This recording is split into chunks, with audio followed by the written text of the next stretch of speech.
No niin, nyt me on rannassa, jossa on lapsena uinut varmaan kaikista eniten. Tai lähestyn sitä tää Rantalaitin tie. Tää Rantalaitti täällä, niin täällä kävi aamutuimaa mummon kanssa.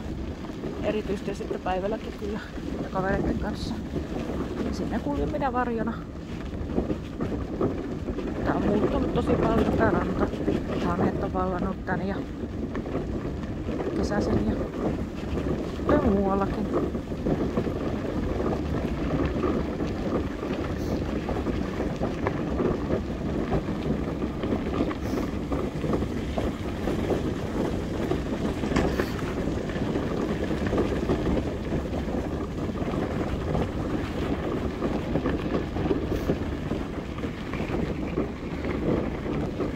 Tein siis ohituksen tossa. Juoksijoita ei ohiteta, mutta kävelijöitä kyllä. Ja useamman koiran kohdalla on pysähtynyt, että saavat tulla haistelemaan, jotta tutustuvat näihinkin laitteisiin, että nämä ei ole sen kummosempia kuin muutkaan.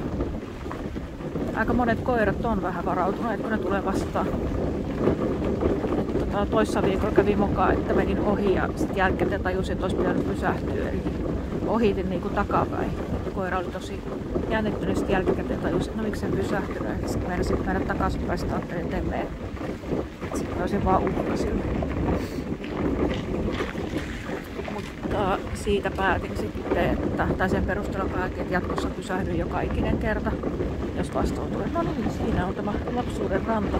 Siinä oli sellainen ponttooni, mille uitiin ja hypittiin sieltä. Tuolla tuo vastapäällä saari, jonne Uki kanssa mentiin kalareissuilla uimaa ja hänen kanssa paljon uistinta oli vetämässä ja verkkoja laskemassa lapsena. Tässä rannassa oli vene silloin aikanaan.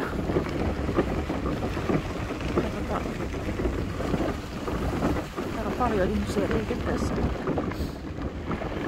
Tosi paljon. Nyt pitää varmaan lopettaa tää kuvaaminen taas, kun tulee niin paljon haasteita kohtaan vastaan.